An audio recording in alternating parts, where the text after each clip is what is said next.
Good Morning Business. French Tech. La French Tech et la biotech avec Frédéric Crenn, PDG et cofondateur d'Inventiva. Bonjour. Bonjour Christophe. Merci d'être avec nous ce matin. Alors on était surpris parce qu'on a vu votre cours de bourse hier s'envoler, d'avoir suspendu en ouverture plus de 200%. Alors j'imagine que vous avez à nous annoncer une très bonne nouvelle.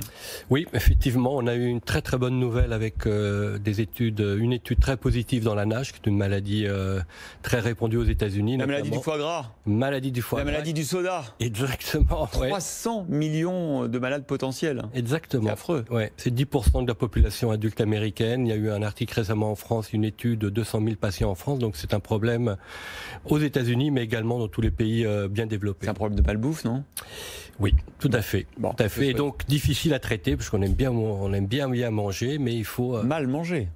Mal manger, oui. Bon, trop alors, manger. Donc, du coup, il faut quand même s'occuper de ces malades avec cette maladie qui se développe en accéléré, la NASH, c'est ça? Exactement. Et c'est là où on a eu de très bonnes nouvelles, parce qu'on est Inventiva, la première biotech qui a démontré dans une étude internationale d'avoir atteint des critères qui sont considérés par les autorités réglementaires pour la mise sur le marché du produit. D'accord. Donc vous avez fini la phase 2B là. Exact. Et donc là, la phase 3, vous allez massivement tester le produit. Exactement. Mais ce qu'on a démontré dans la phase 2B est très encourageant. C'est pour ça que le cours de bourse est envolé, comme vous disiez.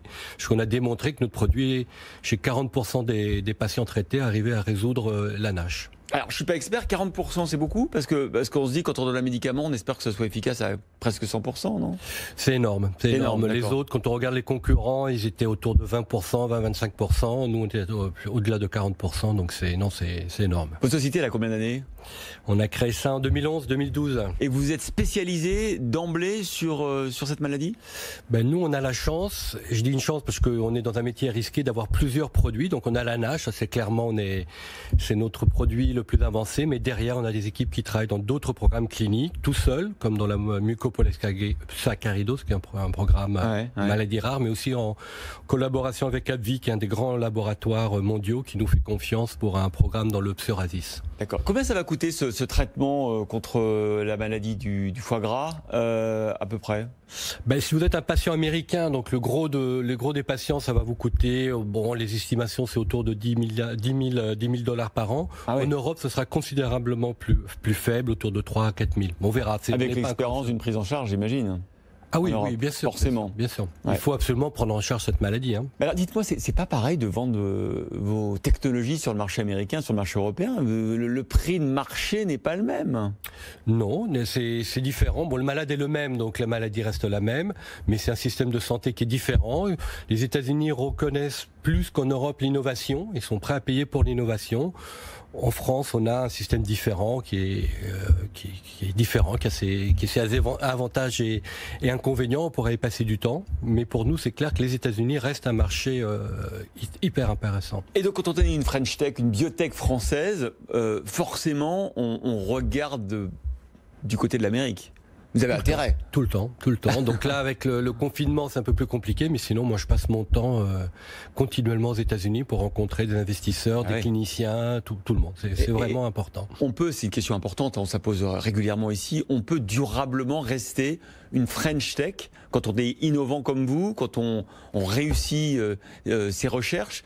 Est-ce qu'à un moment donné, on se dit pas, il faut basculer non. Pour les investisseurs, peut-être pour les... Non, pas du tout, parce que une des forces de la France, c'est dans la biotech, c'est son innovation, c'est son réseau d'académiques, sa recherche fondamentale, et ça, on sait très bien faire. Quand je dis, moi, je suis tout le temps aux États-Unis, je suis tout le temps aux États-Unis pour lever des fonds, rechercher de l'argent.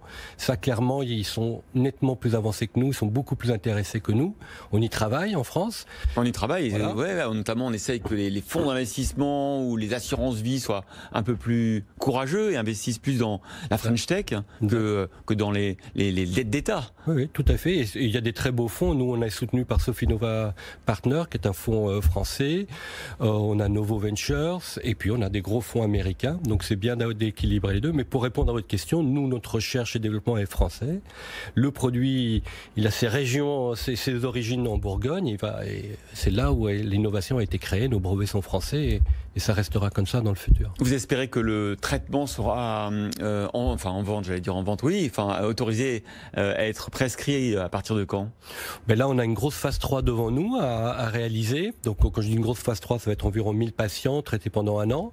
Donc, il faut nous donner le temps de réaliser cette étude. Donc, dans 4-5 ans, on pourrait avoir un produit marqué Inventiva qui soigne tous les patients de la NASH en France, en Europe et aux États-Unis. Merci beaucoup, Frédéric Rand, Christophe. PDG et cofondateur d'Inventiva. Et donc, bravo pour ce milestone, comme on dit, cette étape.